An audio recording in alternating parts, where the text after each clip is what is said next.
Ladies and gentlemen, boys and girls, those between and beyond the binary, it's Thursday, June 4th, and you bet your whole butt it's bedtime, brother. Hi. Hi, it's me, Colin. It's bedtime, everybody. How are you? Don't be fooled by the gloriously diffused lighting of the sun streaming in through the kitchen window that I wasn't able to close. It's actually getting close to bedtime. So welcome. We're going to wind down with the final chapter of Prince Caspian by your boy Clive Staples Lewis. For those that are tuning in for the first time, here is the cover art of Wimbleweather. There's Glenstorm in the background looking like he's just got a haircut from the Marines. And that is presumably Caspian in the middle there going toot toot on Susan's magic horn to try and get some help. How are you? How was your day? I got to attend a staff meeting, which is always great to see what everybody at the guild is up to. And then I had the good fortune of spending the afternoon catching up with my old pal, Vince, who's here tonight, because I told him to be. Yay! Thanks for tuning in, buddy. And Larissa, hello. Welcome to both of you. It was so great to see you both today. I'm glad you're keeping as well as can be in these very exciting times. Then I came home and ate too many salad wraps, which sounds like an oxymoron. And in all honesty, I probably could have packed away another one or two, but I decided to spare my stomach the trial. We've got this incredible recipe for a peanut sauce that Sam has discovered, and it's A+. Cannot recommend highly enough. Let's see. Oh, you've got some lag ethereal. Yeah, maybe jam that refresh button. It's your friend in times like these. Hopefully I'll return to my full bit rate on whatever platform you're viewing me on. Nevertheless, it's been a beautiful day here in Edmonton, and I hope it's been a lovely one wherever you're at too.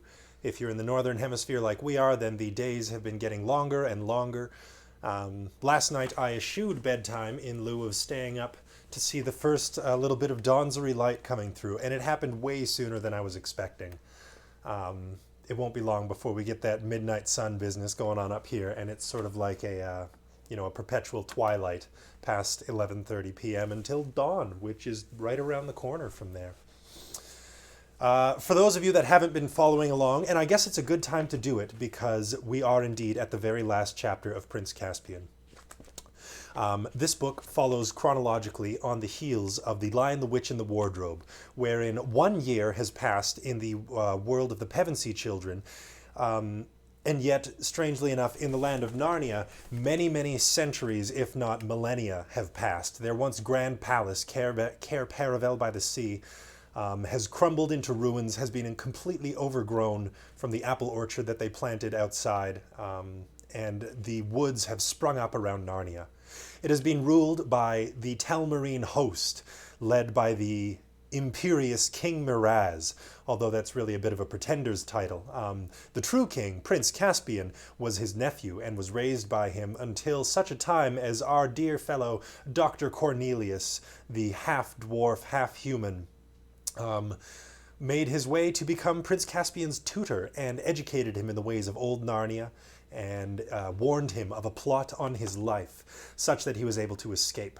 He met some old Narnians, Nickabrick, the black dwarf, Trumpkin, who I believe is a red dwarf, and Truffle Hunter, one of the talking beasts, a badger. They took him in and introduced him to all manner of mythological creatures from the land of Narnia, and that's right, they made their way to Aslan's How, which is the old site of the sacrifice of Aslan from The Lion, the Witch, and the Wardrobe. Trumpkin was found, at any rate, Queen Susan saved Trumpkin the dwarf from being ignobly murdered by some vagabonds under King Miraz's employ. And they spent some time noodling their way through the woods to try and make it back to King Caspian. There was some visitations from the great cat of the universe, Aslan himself, who was invisible for a little while to some people. It's not quite clear why, but there's probably some vaguely Christian moralizing that went on there. And when we last left our heroes, King Peter, the High King, had challenged King Miraz, the false king, the Lord Protector, to a duel in lieu of having their armies compete for the crown of the land of Narnia. Here's a lovely rendition of that self-same combat. I love this picture so much. In the foreground is all of the Narnian beasts. You can see Wimbleweather there on the left, the giant. And far off to the right is Bulgy Bear, who just can't help but sucking on his paws. Oh, Bulgy Bear. And he was the eldest of the bears, too. You'd think that if any of the bears could keep it together, put on a brave face, act a little noble, it would be the eldest, but I guess he's just a little too set in his ways. I'll just lag past the archive. Let's see here. Hopefully it gets better. Yeah. Anybody else having any lag issues out there, or is it just our good friend Ethereal that's having some stuttering? Hopefully it clears up soon. There's unfortunately not a lot I can do on this end, as far as I'm aware. I'm still kind of a Luddite when it comes to the tech. I mostly just push the button to go live and then cross my fingers. And hey, so far so good. The combat, fortunately, at least for the Narnians, ended with King Miraz tripping, and then one of his traitorous lords stepping over the barrier of the combat and sticking him in the back while he lay face down in the mud. And thus ends the inglorious reign of King Miraz. There was some combat which was ended when the trees began to move. The Narnian Ents, the Naiads and Dryads, and all the spirits of the woods and the plains all came to life and gave them a thorough thrashing. While all of that was going on, Lucy and Susan were chilling with Aslan, as well as Bacchus and Silenus, straight up gods out of the Greek pantheon. And they were having a sort of extended revel where they made their way across the bridge of Baruna, tore that bad boy down, and then went straight into town and went full Hieronymus Bosch on it, turning people into trees, transmogrifying a group of peevish young boys into swine, and relieving some of the more innocent and pure of heart of the trappings and vagaries of society, such as wool stockings and shoes that didn't fit quite right. This all culminated with the army being pressed back to where the bridge no longer existed, and the forces of partying and battling have reunited. Special shout out to my man Reepicheep, whose Mouseketeers performed very admirably in the fight, and managed to, not get stepped on by a bunch of warring human-sized beasts and regular old humans. Colleen Frank is here and just in time. Welcome. Glad you made it. And now I think it's time to get on with the story, everybody. So once again, I hope you've got a glass of water, a cup of tea, maybe a little bit of chocolate. Ooh, sinful. And are ready to kick back and relax. So I invite you to enjoy Chapter 15. Aslan makes a door in the air. Oh, that's right. At the very last little bit of the chapter, it was revealed that the old woman that Aslan had saved from her deathbed was, in fact, Prince Caspian's childhood nurse, who was exiled for telling him stories about old Narnia. And they were reunited, and my heart nearly burst. Oh, it was sweet. Now, Chapter 15. Aslan makes a door in the air. At the sight of Aslan, the cheeks of the Telmarine soldiers became the color of cold gravy. Their knees knocked together, and many fell on their faces. They had not believed in lions, and this made their fear greater. Even the red dwarves, who knew that he came as a friend, stood with open mouths and could not speak. Some of the black dwarves, who had been of Nickabrick's party, began to edge away. But all the talking beasts surged round the lion, with purrs and grunts and squeaks and whinnies of delight, fawning on him with their tails, rubbing against him, touching him reverently with their noses, and going to and fro under his body and between his legs. If you have ever seen a little cat loving a big dog whom it knows and trusts, you will have a pretty good picture of their behavior. Then Peter, leading Caspian, forced his way through the crowd of animals. "This is Caspian, sir," he said, and Caspian knelt and kissed the lion's paw. "Welcome, Prince," said Aslan. "Do you feel yourself sufficient to take up the kingship of Narnia?" I don't think I do, sir," said Caspian. "I'm only a kid." "Don't ask me, I'm just a kid." "Good," said Aslan. "If you had felt yourself sufficient, it would have been a proof that you were not. Therefore, under us, and under the High King, you shall be King of Narnia, Lord of Cair Paravel, and Emperor of the Lone Islands. You and your heirs, while your race lasts. And your coronation. But what have we here?" For at that moment a curious little procession was approaching. 11 mice, 6 of whom carried between them something on a litter made of branches, but the litter was no bigger than a large atlas. No one had ever seen mice more woe-begone than these. They were plastered with mud, some with blood, too, and their ears were down, and their whiskers drooped, and their tails dragged in the grass, and their leader piped on his slender pipe a melancholy tune. On the litter lay what seemed a little better than a damp heap of fur, all that was left of Reepicheep. He was still breathing, but more dead than alive, gashed with innumerable wounds, one paw crushed, and, where his tail had been, a bandaged stump. "Now, Lucy," said Aslan. Lucy had her diamond bottle out in a moment. Though only a drop was needed on each of Reepicheep's wounds, the wounds were so many that there was a long and anxious silence before she had finished, and the master mouse sprang from the litter. His hand went at once to his sword hilt, and with the other he twirled his whiskers. He bowed. "Hail, Aslan!" came his shrill voice. "I have the honor—" But then he suddenly stopped. The fact was that he still had no tail. Whether that Lucy had forgotten it, or that her cordial, though it could heal wounds, could not make things grow again. Reepicheep became aware of his loss as he made his bow. Perhaps it altered something in his balance. He looked over his right shoulder. Failing to see his tail, he strained his neck further, till he had to turn his shoulders and his whole body followed.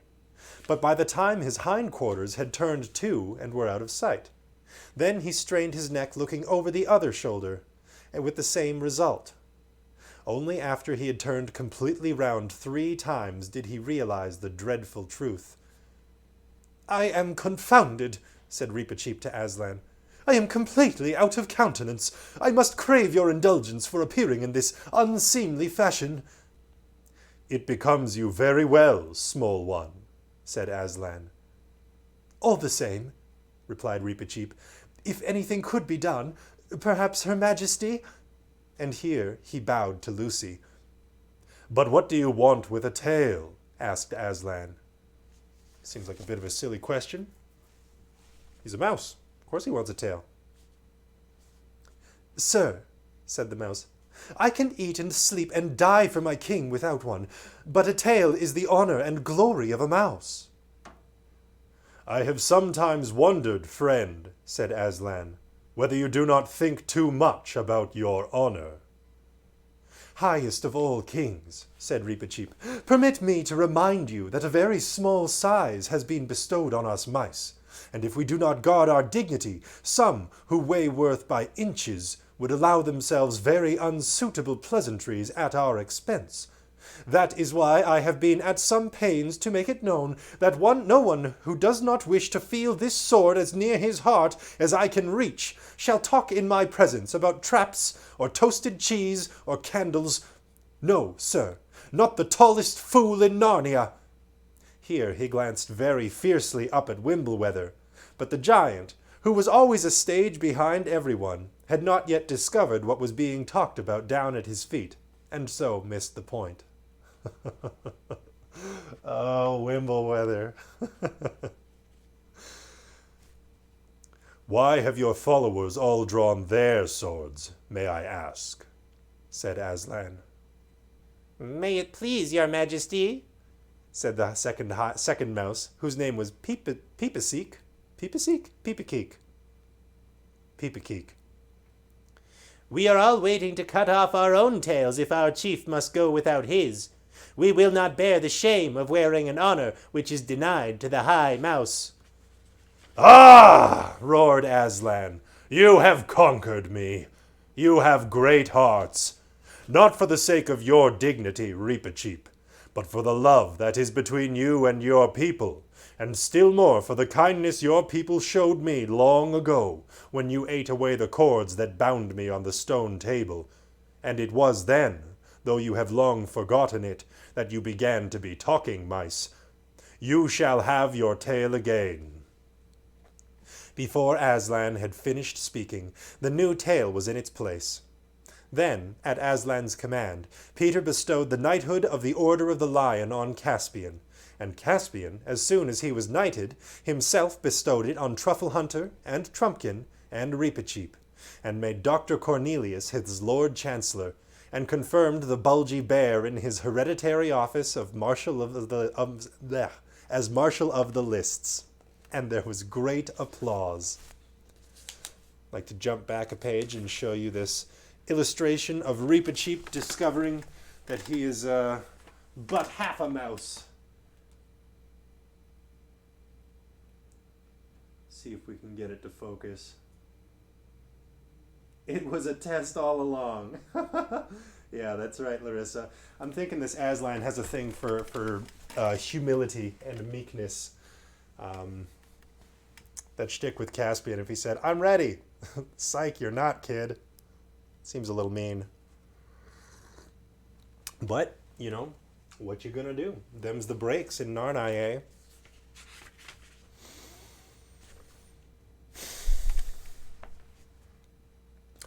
After this, the Telmarine soldiers, firmly but without taunts or blows, were taken across the ford and all put under lock and key in the town of Baruna and given beef and beer. They made a great fuss about wading in the river, for they all hated and feared running water just as much as they hated and feared woods and animals. But in the end, the nuisance was over. And then the nicest parts of that long day began. Lucy, sitting close to Aslan and divinely comfortable, wondered what the trees were doing. At first, she thought they were merely dancing. They were certainly going round slowly in 2 circles, one from left to right and the other from right to left. Then she noticed that they kept throwing something down in the center of both circles. Sometimes she thought they were cutting off long strands of their hair. At other times, it looked as if they were breaking off bits of their fingers. But, if so, they had plenty of fingers to spare, and it did not hurt them. But whatever they were throwing down, when it reached the ground, it became brushwood or dry sticks. Then 3 or 4 of the red dwarves came forward with their tinder boxes, and set light to the pile, which first crackled, and then blazed, and finally roared as a woodland bonfire on a midsummer night ought to do. And everyone sat down in a wide circle round it.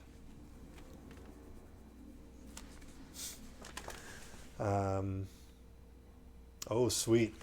The boys are back. Then Bacchus and Silenus and the Maenads began a dance, far wilder than the dance of the trees.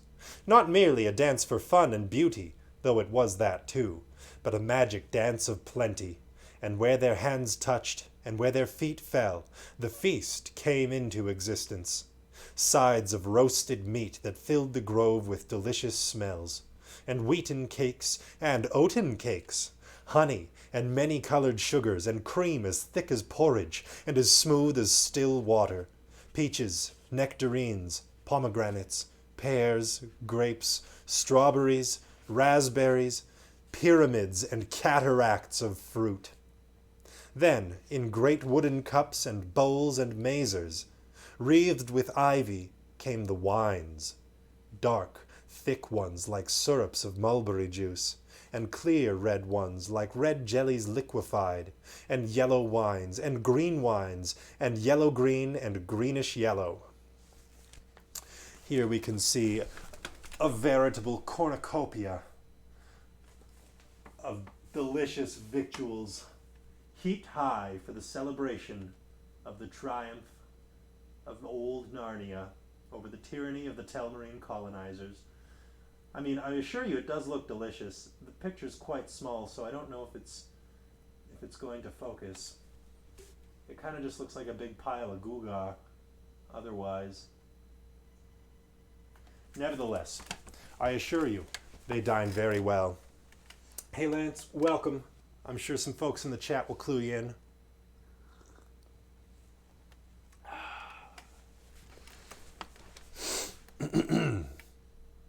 But for the tree people, different fare was provided. When Lucy saw Clodsley Shovel and his moles scuffling up the turf in various places, which Bacchus had pointed out to them, and realized that the trees were going to eat the earth, it gave her rather a shudder. But when she saw the earths that were actually brought to them, she felt quite different. They began with a rich brown loam that looked almost exactly like chocolate. So like chocolate, in fact, that Edmund tried a piece of it, but he did not find it at all nice. Edmund still got a sweet tooth, even after his encounter with the Turkish delight. When the rich loam had taken the edge off their hunger, the trees turned to an earth of the kind you see in Somerset, which is almost pink. They said it was lighter and sweeter. At the cheese stage, they had a chalky soil, and then went on to delicate confections of the finest gravels powdered with choice silver sand. They drank very little wine, and it made the hollies very talkative. For the most part, they quenched their thirst with deep draughts of mingled dew and rain, flavored with forest flowers and the airy taste of the thinnest clouds. Thus Aslan feasted the Narnians till long after the sunset had died away, and the stars had come out, and the great fire, now hotter but less noisy, shone like a beacon in the dark woods. And the frightened Telmarines saw it from far away and wondered what it meant. The best thing about all of this feast was that there was no breaking up or going away, but as the talk grew quieter and slower, one after another would begin to nod and finally drop off to sleep, with feet toward the fire and good friends on either side, till at last there was silence all round the circle, and the chattering of water over the stone at the ford of Beruna could be heard once more. But all night Aslan and the moon gazed upon each other with joyful and unblinking eyes. Here's a little picture of the moles bearing all manner of confectionery soils to the trees, who have done their work in finally coming awake and tearing down the bridge of Beruna. Also, Clodsley Shovel, that's a banger name for a mole, I gotta say. And here's an image. Well, we'll get to that one. I guess we'll come back to it once we've reached that point in the book. Look at this. I'm busting out over here. Family friendly my foot. Hey, everybody.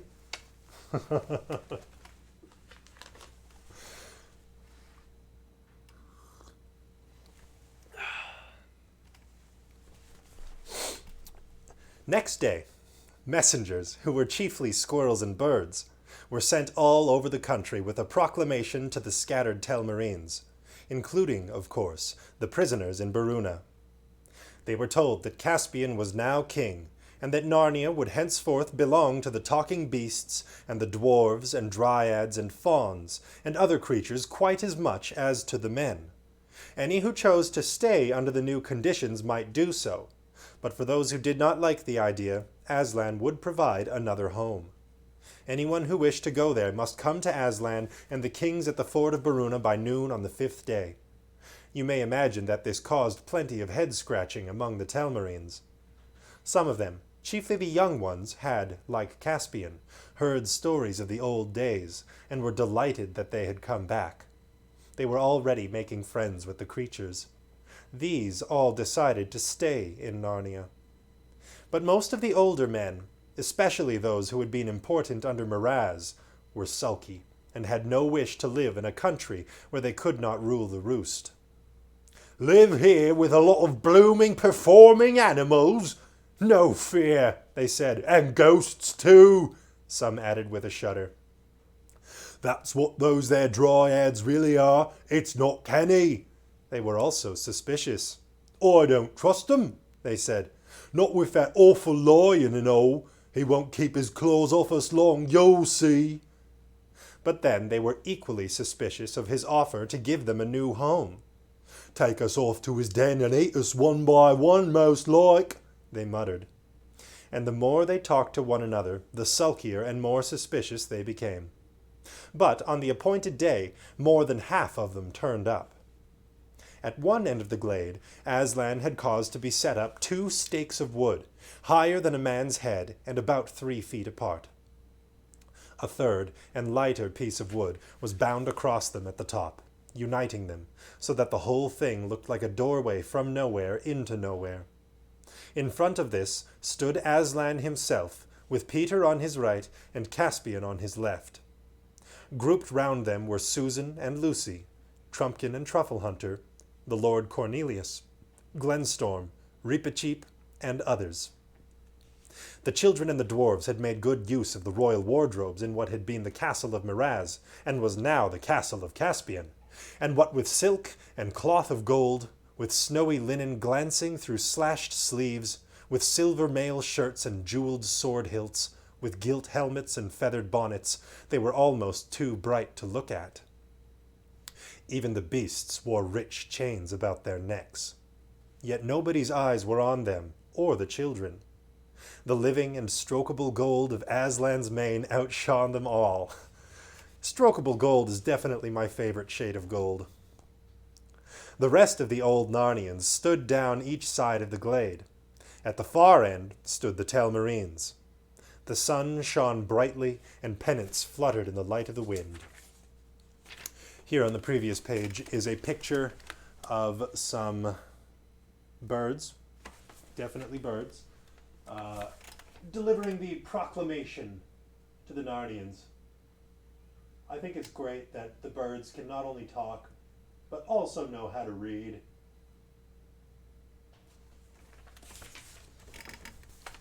Clodsley Shovel, he's a brick. You said it, Mulric. What an absolute brick.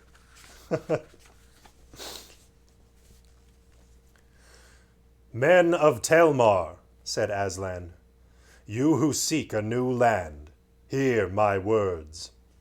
I will send you all to your own country, which I know and you do not."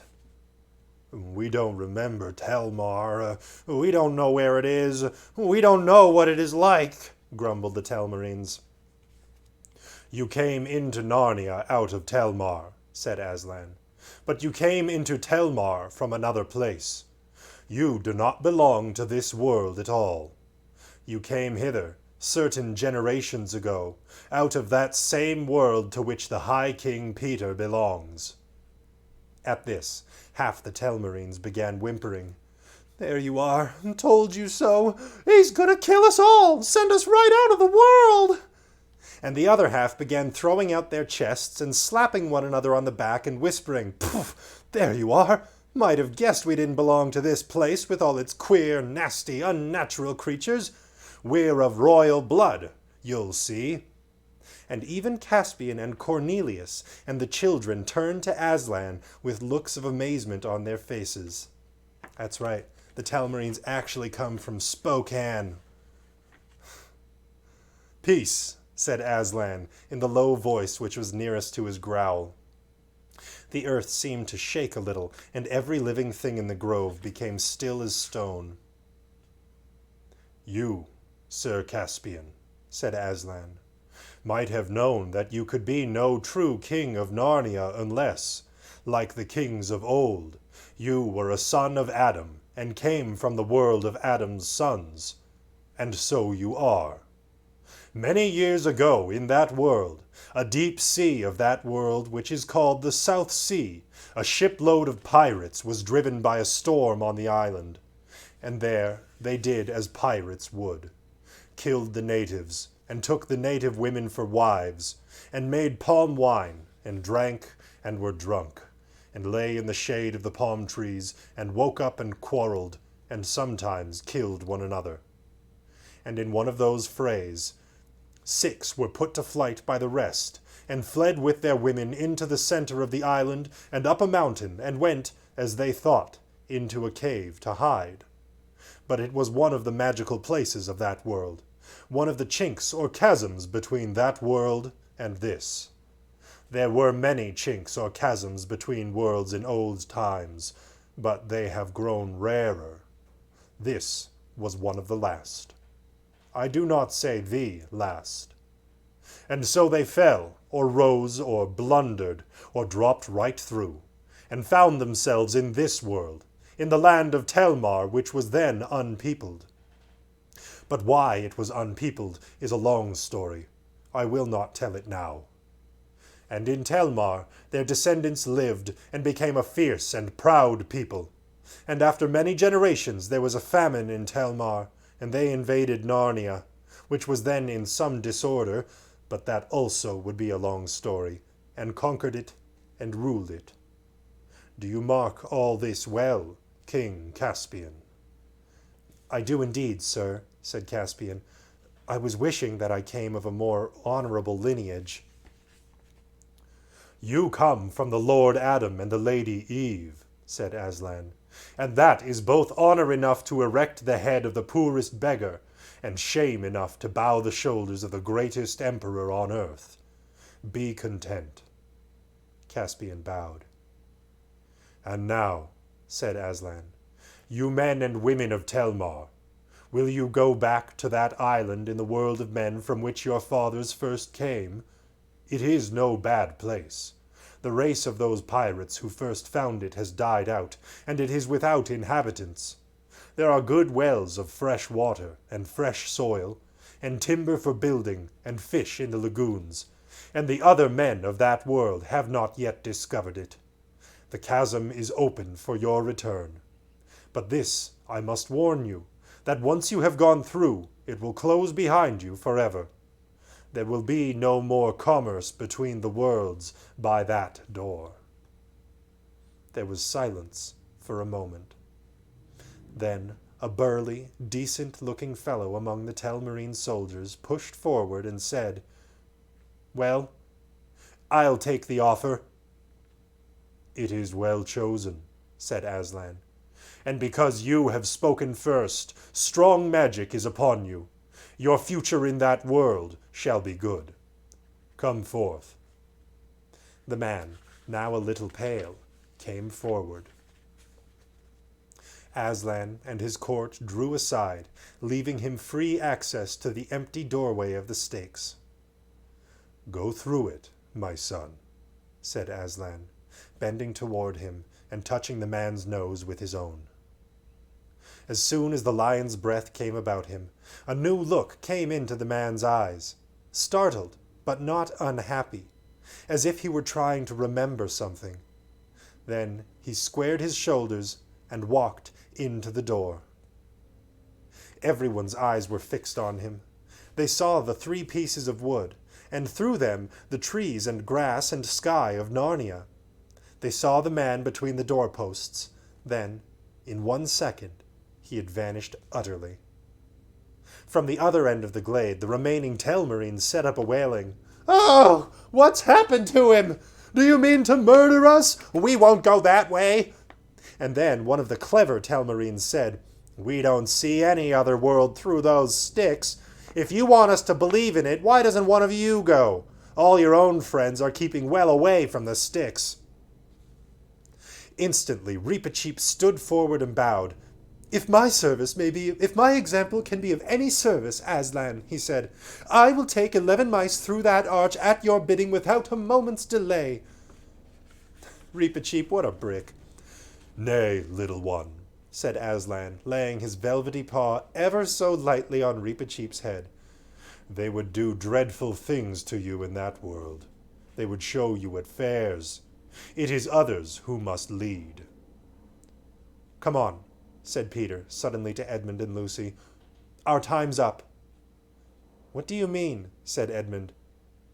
"This way," said Susan, who seemed to know all about it. "Back into the trees. We've got to change." "Change what?" asked Lucy. "Our clothes, of course," said Susan. "Nice fools we'd look on the platform of an English station in these." "But our other things are at Caspian's castle," said Edmund. "No, they're not," said Peter, still leading the way into the thickest wood. "They're all here. They were brought down in bundles this morning. It's all arranged." "Was that what Aslan was talking to you and Susan about this morning?" asked Lucy. "Yes, that and other things," said Peter, his face very solemn. "I can't tell it to you all. There were things he wanted to say to Sue and me, because we are not coming back to Narnia." "Never?" cried Edmund and Lucy in dismay. "Oh, you two are," answered Peter. "At least, from what he said, I'm pretty sure he means you to get back someday, but not Sue and me. He says we're getting too old." "Oh, Peter," said Lucy, "what awful bad luck! Can you bear it?" "Well, I think I can," said Peter. "It's all rather different from what I thought. You'll understand when it comes to your last time. But quick, here are our things." Here we can see that first brave Telmarine dipping in to the magic doorway to make his way back to jolly old Earth. Who knows how long they've slipped away, long ago they slipped away from the bonds of terra firma.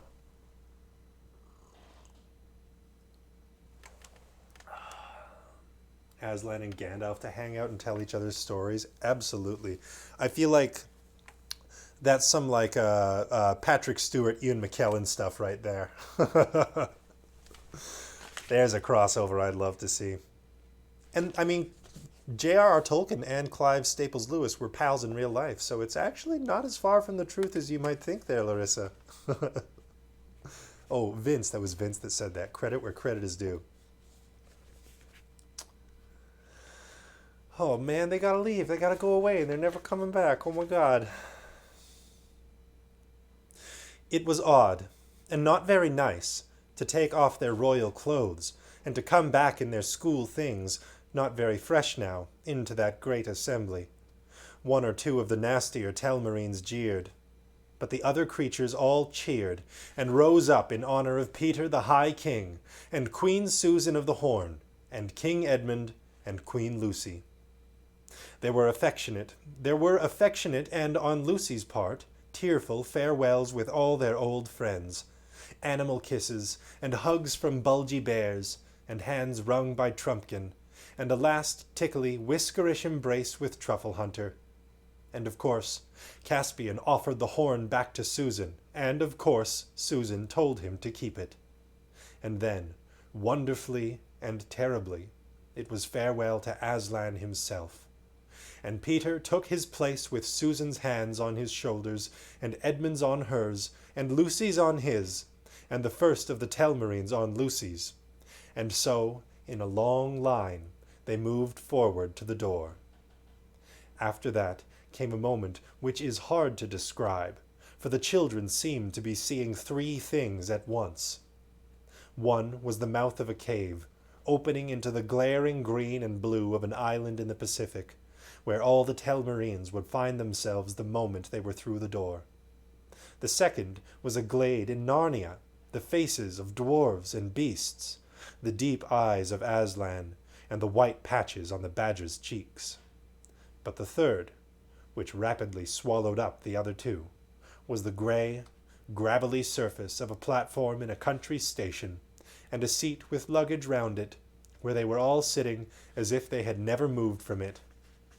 A little flat and dreary for a moment after all they had been through, but also, unexpectedly, nice in its own way, what with the familiar railway smell, and the English sky, and the summer term before them. "Well," said Peter, "we have had a time." "Bother," said Edmund. "I've left my new torch in Narnia." Edmund! And here at the end of our story, we can see the Pevensey children back where they belong, in 1950s England. Incredulous, perhaps disbelieving, but having experienced it more than once, I'm sure they have faith that Narnia exists beyond their world still. And that, my dear sweet friends and family, is the end of Prince Caspian, the 4th book in the series. Oh, I always get a little teary at the end of books. There's, I suppose it's like the end of anything. It brings into full light how much you've enjoyed it while it's lasted. And I've really enjoyed this 4th book. I agree with Mulrick in that it takes a little while to get going. There's a lot of backstory and a lot of narrative to sort of catch up with where Caspian and the gang are at. But I feel like there's some really interesting stuff going on here with C.S. Lewis's relationship to colonization. And of course the lovely little Christian anecdotes that are thinly veiled at best most of the time. The arrival of Bacchus and Silenus was a big surprise. I had completely forgotten that he full on just drew on the pantheons of other gods and was like, hey, they are here now. Oh, thanks so much for tuning in, everybody. There's a lot of looking on at the side, but that battle though, yeah, I gotta say, I really enjoyed the way the battle played out. And it was interesting because he did the same thing in The Horse and His Boy, where he sort of narrated the battle. Instead of describing it, he has onlookers describe what they're seeing. And I thought it was really effective here. It was a good match. And that nasty Caspian and Glazelle, my God, what wretched traitors, what fiendish villains, sticking their own king in the back while he's face down in the mud. That's just gross. Larissa says, Colin, you are the Bob Ross of storytelling. Oh my God. That's that. If I had marketing, that would be my marketing. I can only hope to bring a modicum of the peace and joy that the inestimable Bob Ross brought to the screen. But thank you. That's very high praise, Larissa. It was really nice to have you. Thanks for showing up. And who's that in the blue? Morgoid. Ah, Morgan! Yay! You got my text. I would also love to read Watership Down. That was one of the first books that I clocked as something that would be fun for this show. It's one of my favorites, and it's got that lovely sort of weaving of pastoral England with like grand epic mythology and sort of adventure scale storytelling. I would have to speak with the publishers with that one, I think, because the Canadian copyright law is something along the lines of 50 years after the death of the author, it enters the public domain. So, oh yes, Artemis Fowl and Redwall. Yes, oh my God, you guys, we like the same books. It's incredible. I don't think I've met anybody that's read Artemis Fowl before. That's wild, Larissa. Yeah, we're gonna finish the Narnian series. We're gonna get it all the way to the end where it gets super on the nose with the Christian themes and maybe a bit uncomfortable. But that's not for another few books yet. As far as I recall, the Voyage of the Dawn Treader is mostly adventure-y, and I believe Reepicheep shows up as well. Do Bob Ross, but you're painting blackout poetry? Yeah, there's no mistakes, just most of the other words that the author wrote. So we're going to get rid of those with some happy little blackouts. Hello me. Hello Sam. Did I miss something you said? There's a lot of red.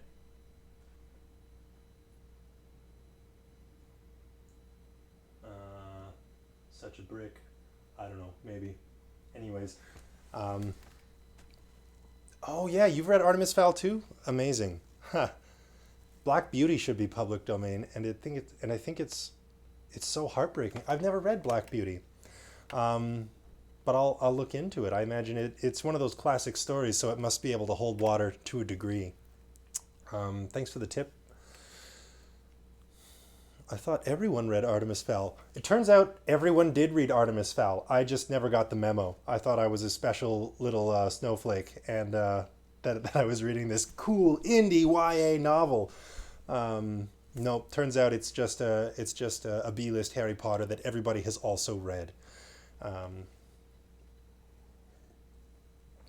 Black Beauty might make you weep too, Marin? Is it really that sad? Oh my God, did they kill the horse at the end?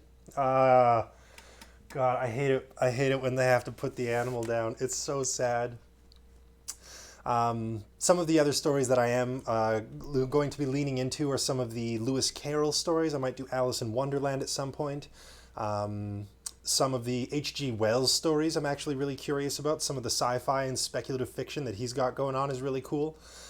There's all the gothic horror and stuff, which intrigues me a great deal, but I won't touch on that until October or so. And even those, the pacing can be pretty long-winded as well. So I'll have to do some sorting. But these are all really excellent ideas, folks. And if you, I would love it if you would bop them in the suggestions box just at the bottom of the video here, maybe over here or somewhere in the middle, because I'm always looking for more material and stuff. Yeah, this has been really fun, everybody. Thanks so much for tuning in. What is Artemis Fowl? Artemis Fowl, as far as I can recall, is sort of a Harry Potter story where there's a boy sort of living in the normal world, and it gets revealed that there's some magic going on, and maybe he's a secret millionaire. I know that I believe goblins play a strong part, and for some reason I keep thinking of jetpacks. There might be jetpacks in Artemis Fowl. Can anyone corroborate this? You want to know what Gray wants to hear? Yes, you're absolutely right, Sam. We should consult my my nephew, my 6.5-year-old little sweet dude. Good reads. That's a sweet link. Oh, Artemis Fowl. Awesome. Yeah.